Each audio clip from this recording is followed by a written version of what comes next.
Welcome to the deep dive. Today, we're going on a journey Ooh, journey. into the realms of epic fantasy. I love a good journey. You know, like those worlds you could almost step right into? Oh, yeah, definitely. We're going to uncover the secrets behind those worlds. Okay. And we've got some great guides to help us along the way. Oh, who are we talking about here? Oh, you know, like Tolkien The classic. and J.R.R. Martin. Oh, wow. Okay, great guides. Our guide for this deep dive is a source called Unraveling Epic Fantasy Worlds. Okay, I've heard of that one. It's full of insights into what makes these worlds so immersive. I'm ready. Whether you're a writer or a fantasy fan, Yep. or just curious about how these worlds work, For sure. you're in for a treat. I'm excited. So the source breaks it down into 5 key elements, Okay. like pillars holding up the whole world. Pillars. Yeah, like a building. Oh, I get it. And the first pillar is geography and setting. Makes sense. Before the characters, Right. before any battles, you need a world for it all to happen in. A foundation. Yeah, exactly. So like Tolkien's Middle-earth. Yes. Think of the Shire. Okay. Yeah. It's not just hobbit holes, right? I mean, it is Hobbit holes. Yeah, but it's more than that. Okay, what else? Those rolling hills and gardens, Yeah, that's a whole way of life. that's idyllic. Exactly. A love of peace and comfort. Right. And then contrast that with Mordor. Okay, yeah, totally different. It's desolate and volcanic. Oppressive. Right. You can feel the darkness just from the description. Totally. It's not just scenery. No, it's like It shapes the whole story. it's a character almost. And it's not just Tolkien. No. Who else? Think about J.R.R. Martin's Westeros. Oh, yeah, okay. The icy north, Bruh. where winter can last a generation. Whoa. You get resilient people there. I bet. Tight. And then you have Dorne, Okay. sun-drenched, Sounds nice. like the Mediterranean, Oh, yeah. passionate people. I can see The that. climate creates different people. You really think so? It's like the source says. What does it say? Geography isn't just about drawing a map. Oh, interesting. It's about how the environment shapes the people. Their customs, Yeah. their beliefs, Uh-huh. even their politics. It all comes from the land. Wow, that's really interesting. So we've got the map, Okay. mountains, rivers, Volcanoes. maybe a volcano or two. Sure. But a world needs more than that. More.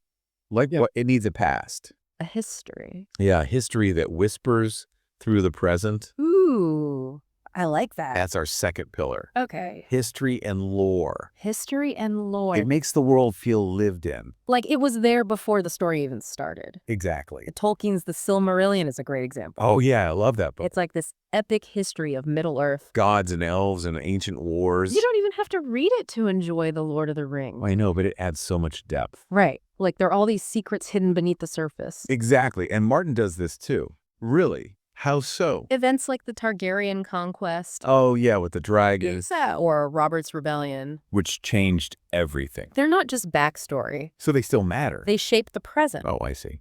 Characters are still dealing with the consequences, Interesting. making choices based on ancient grudges Wow, that's clever. or family legacies. I never thought of it that way. It makes the world feel so alive. Like history is still happening. And the source has a great tip. Ooh, a tip, tell me. Create a timeline of key events. It's a timeline. Yeah, like a visual representation of the past. Okay. Chart out the wars, the alliances, the betrayals. The rise and fall of empires. You get the idea. It's like creating a skeleton for the world And then you can flesh it out with stories. and legends. Exactly. So we've got the land and the past, Uh-huh. but what about the people? That's where societies and cultures come in. Our third pillar. And that's the one. This is where it gets really interesting Oh, yeah, for sure. because a believable world needs more than just humans. Right. Like Tolkien's elves, Oh, yeah. The elves, ancient wisdom, connected to nature, and then dwarves, husbandship. love of mountains. Yes. And hobbits, of course. I have hobbits. Good food and simple pleasures. It's a good life. And all these cultures Mm. with their customs and languages and values That's so much richness. to the world. And don't forget Martin. Oh, Martin is great at this. Westeros is like a tapestry of cultures. It really is. You've got the Westerlands with their knights So honorable. and the Iron Islands with their fierce warriors. A bit rough around the edges. Then there's the mystical priests of Ashai. And the Dothraki. Oh, yeah, the Dothraki. Like something out of a Wild West story. But with horses Exactly. Each culture adds another layer, to the tapestry. making the world feel more real. And the source makes a good point here. What's that? It's not just about cool names and costumes. Oh, Marie. You have to think about their beliefs, their traditions, their languages, and how they interact with each other. That's important. Are they allies? Rivals? Do they trade? Or are they constantly at war? It's those relationships that bring the world to life. It's all connected. Now let's talk about magic. Ooh, magic. My favorite. One of the most captivating things about fantasy worlds. Agreed. It's what sets them apart. From our boring reality. And that's where our fourth pillar comes in. What is it? Magic systems and rules. Okay, rules. It's a delicate balance. How so? You want the magic to be wondrous, Of course. but not too arbitrary. Arbitrary. If anything can happen, Right. the stakes feel lower, I see. and the reader won't care as much. Makes sense. It's like comparing Tolkien's magic to Martin's. Okay, how are they different? Tolkien's magic is subtle, Subtle. almost woven into the fabric of Middle-earth. Part of the world itself. Yeah, tied to ancient beings like the Valar, Powerful beings. and wielded by figures like Gandalf. One of the best wizards. But it's not something you see every day. It's more like a feeling. A sense that there are forces beyond our understanding. Okay, I get. And Martin's magic is different. How so? It's rare, Rat. shrouded in mystery and danger. Ooh, intriguing. It's tied to prophecies. like destiny. And powerful creatures like dragons. Everyone loves dragons. And ancient forces like the White Walkers. Oh yeah, those are scary. The scarcity makes it more impactful. When it does appear. Exactly. It creates a sense of awe and dread. That makes sense. But both approaches work Why is that? because they have consistent rules and limitations. Ah, consistency is key. In Tolkien's world, magic is connected to the essence of Middle-earth, Right. not just a spell you cast. Okay. And in Martin's world, magic might be rare, Uh-huh. but it's not random. There are rules. There are consequences to its use. Oh, interesting. It's a powerful force that can be both good and bad. So it's not just a tool. Exactly. And the source emphasizes this right. Uh-huh. Defining your magic system. Absolutely. Who can use it? What are its limits? What are the costs? It's about grounding magic within the world, Making it believable. even if it bends the laws of physics. So we've got our land, Mm-hmm. our history, For cultures. our magic. But what really makes a story move? What makes us keep reading? What keeps us up all night? Oh, I know this one. What is it? Conflict. That's right. Our fifth and final pillar. Politics and power struggles. The engine that drives so many stories. It's the heart of drama. Think about the Lord of the Rings.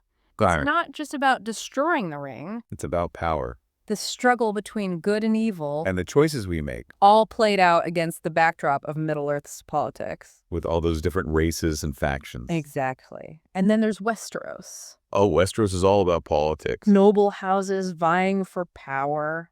The Starks, The Lannister. all those betrayals and alliances Every decision has consequences. leading to wars and assassinations. It's a constant strain. And the source says, creating a believable political system is key. It makes the conflicts feel real. Who holds the power?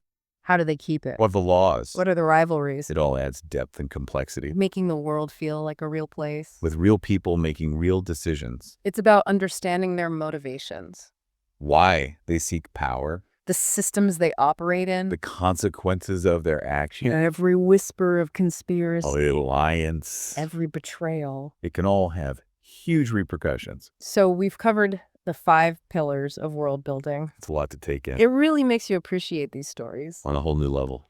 But before we start building our own worlds, How are we doing that? we should learn from the masters. Like Tolkien and Martin? How did they put these principles into practice? Let's see what secrets they have to share. I'm ready to delve into their minds. Me too. Let's go. All right, so we've got the 5 pillars. Yeah, our blueprint for world building. Now, how do we actually use them? That's the big question, right? What can we learn from Tolkien and Martin? These masters of world building.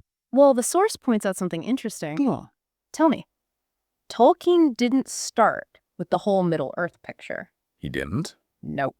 He started small with The Hobbit Wow, really? and let it grow into The Lord of the Rings. That's amazing. It's like he planted a seed. And it blossomed into this whole world. Exactly. We don't need to map out every detail before we start. So start small. Yeah, focus on a region or a character, Let the world unfold naturally, like a gardener. tending to their plants. It can lead to some amazing You discoveries. find things you never even imagined. And another tip from the source. Okay, I'm listening. Anchor your world with relatable themes. Theme. Like J.R.R. Martin does. Oh, yeah, how so? In A Song of Ice and Fire. Okay. Yes, there are dragons and ice zombies. The fantastical stuff. But at its heart, it's about family. Ooh, right. Loyalty, betrayal, power. Human stuff. Exactly. Even in a world of magic. Human nature is still the same. We're driven by the same things. It makes it relatable. Even if the world is totally different. It's that human element that draws us in. And speaking of drawing readers in, Yes. the source talks about showing, not telling. Ah, classic writing rule. But it's especially important for world building. Why is that? You don't want to bore your reader with info dumps. No one likes info dumps. It's about subtlety. Okay. Think about Tolkien's hobbits. Oh, yeah. He doesn't just tell us they love food. We see it. In their descriptions of meals, In their cozy homes. their holiday celebrations, That's a part of their lives. or the elves and their reverence for nature. Right. That's not just stated. It's in their poetry, Their music, even their movements. it's revealed through these little details. when that makes it feel real. We're piecing the world together as we read. Discovering it alongside the characters. And you know what else keeps readers hooked? What's that?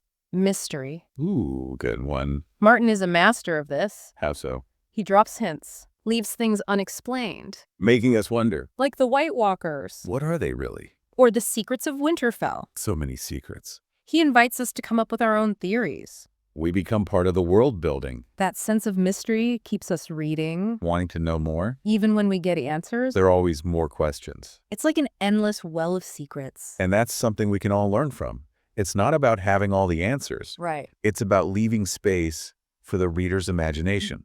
Let them fill in the gap. Make the world their own. It's a collaboration between author and reader. Or speaking of the author, Yeah. the source emphasizes revision and refinement It takes time and patience. to craft a truly great world. Think about Tolkien. All those languages he created, Histories, mythologies, an entire ecosystem of lore, and Martin's intricate plots. killing off beloved characters. It shows that world building is an ongoing process. You're always tweaking and polishing, Making sure everything fits. like building a house brick by brick. And the result is something timeless. That captures the human experience. Like Tolkien and Martin's worlds. They're about good versus evil, Love and loss. the struggle for power. Themes that resonate across time. So we've talked about the 5 pillars.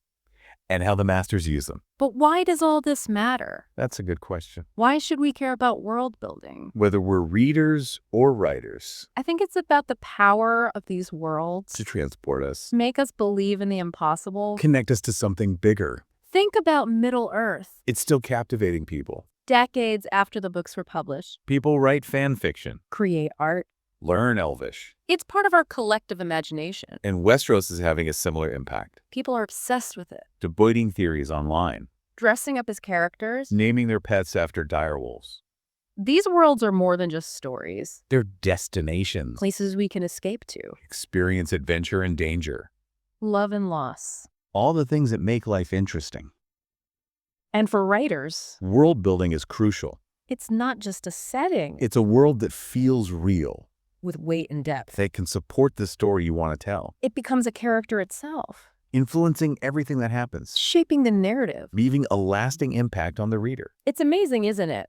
What is? How these worlds can draw us in. Oh, yeah. Make us feel like we're part of something bigger. It's like escaping reality. And it makes you think, About what? what if we could create our own worlds? That's the challenge, The right? source throws it out there. Take everything we've learned From Tolkien, from Martin. and apply it to our own ideas. It's exciting, but kind of daunting. All those possibilities? Where do we even start? Well, the source doesn't give us all the answers. And maybe that's a good thing. It lets us explore, experiment. Let our imaginations run wild. What kind of world would you create? That's a good question. High fantasy. With mountains and forests. Or urban fantasy. Magic and technology. It's a pew. You know, I think I'd go for something darker. Darker. Yeah, like a world where magic is dangerous. Oh, I see. Where good intentions can backfire. A world with consequences. Exactly. And the lines between good and evil are blurred. Ooh, that's interesting. Heroes with flaws, villains with redeeming qualities. That's what makes it real. And that's what I love about world building. What do you love? There are no right answers. You can create anything. Explore any theme. Build a world that reflects your own perspective. It's a very personal thing. So what about you? What kind of world would you create? Oh, I've always been fascinated by dreams. Dreams. Yeah, like what if dreams were real? Oh, wow. A world where the landscape of your dreams becomes a real place. That's a cool idea. A world where reality is fluid, And constantly shifting. only limited by your imagination. Wow. I can almost see it. What do you see? Cities that disappear. Forests that grow overnight. Creatures that change shape. Endless possibilities. But also a lot of uncertainty. That's what makes it exciting. You never know what's real. The ground could shift at any moment. You'd have to be adaptable. To survive, Yes, your imagination would be your greatest weapon. I love that idea. It's about embracing the unknown. Even when things are changing. We still have the power to choose our path. So to all our listeners out there, Yes. embrace the challenge. Let your imaginations run wild. Create something amazing. Build worlds that'll blow us away. Dream up fantastical creatures. Sketch maps of uncharted lands. Invent new languages. Craft stories that transport us. Because the best worlds Are the ones we create ourselves. So go forth and build. Let your imaginations be your guide. And until next time, Keep exploring keep dreaming. and keep diving deep.